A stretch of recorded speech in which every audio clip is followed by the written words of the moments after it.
Hey guys, Mayur here from Beat Factory Academy, back again with another tutorial. In my last video, I told you about my default Ableton Live set, and I told you that the return tracks deserve a video of their own. Well, here we are. Let's start.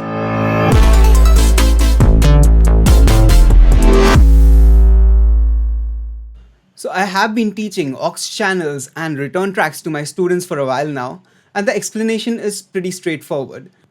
Instead of the raw audio going directly through the effects into the output, we create a second audio track that contains the effects separately and then blend that in with the original sound to create a mixture.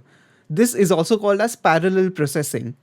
And aux channels used to be very helpful during the hardware era when you had one physical effect module and multiple tracks could be routed through it simultaneously. Even today with the software, it helps by reducing the overall CPU usage of your project file. But we are living in the 21st century now, and we can have huge number of effects, each with their own drivet knobs for parallel processing before even hitting the CPU usage. So the question arises, why do we still use sends?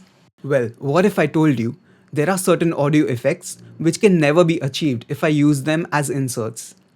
So here are 6 audio effects which are only possible through return tracks and are used more often than imagined. Let's go. So let's start with the first return track. It's called delayed reverb. And as the name suggests, you have a delay followed by a reverb and then an EQ at the end with a low cut. Let's hear how it sounds. Time is ticking so slowly, like I'm trapped in this hourglass, caught in the past. So you can hear how this combination is giving a huge spatial effect to the voice, which cannot be achieved with a delay or a reverb separately. Now, even if I copy the whole combination as an insert, it is not going to sound the same, as the second effect or the reverb will be applied on both the dry and the delayed sound. Hear the difference for yourself. Time is ticking so slowly, like I'm trapped in this hourglass. It's not the same, right? Even the EQ has been applied to the dry as well, which we don't want.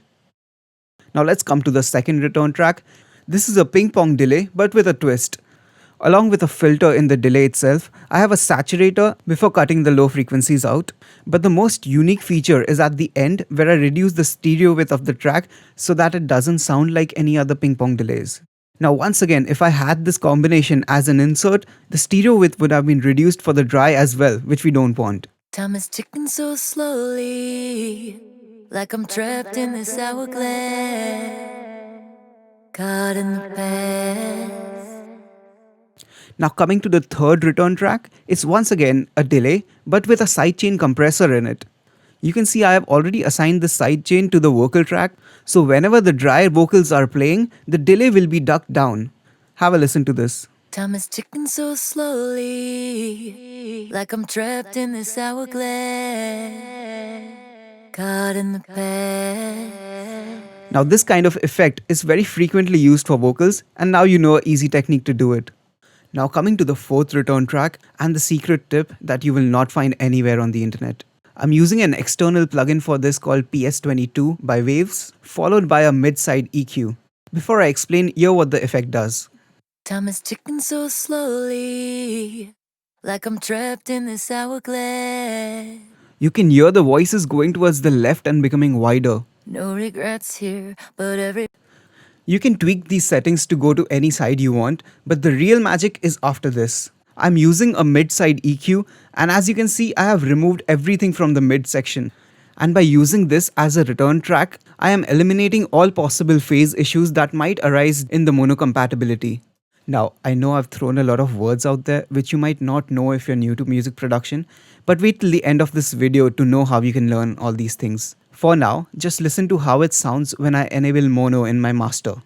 time is ticking so slowly, like I'm trapped in this hourglass, caught in the past. So in mono, it almost magically sounds exactly the same as it was before. Time is ticking so slowly. But while in stereo, you can hear the sound widen a lot more. Now coming to my fifth return track, I have this series of effects which will make my sound more vintage. Listen to how it sounds. Time is ticking so slowly, like I'm trapped in this hourglass. Now it starts with an EQ that sounds like a radio, followed by a saturator, and then an echo with a lot of modulation and noise. No regrets here, but every move that I make. Then I add some vinyl distortion on top. No regrets here, but every move that I make. And at the end I have this gate which will help turn off the noise whenever there's no sound. Now listen to only the effect. Time is ticking so slowly, like I'm trapped in this hourglass. Now let's come to the final effect, which is parallel compression. You can see I only have an EQ with a high cut and a glue compressor. Now here's what it does. Time is ticking so slowly, like I'm trapped in this hourglass. Now this is perfect for quick mixing when you want the sound to go over the top. Caught in the past, caught in the past. You can see after giving it a high boost, I'm also compressing it and giving it a soft clip, which increases the upper harmonics of the sound. So now let's play back with all the plugins together. Time is ticking so slowly, like I'm trapped in this hourglass. Caught in the past, no regrets here, but every move that I make. No regrets here, but every move that I make. So, I hope this video was useful, and to learn more such tips and to become a master in music production, you should check out our courses at beatfactory.in and find a center which is closest to you. Or if you prefer studying online, you can check out beatfactoryonline.com. All the links are in the description below. I'll see you in another video very soon. Till then, goodbye.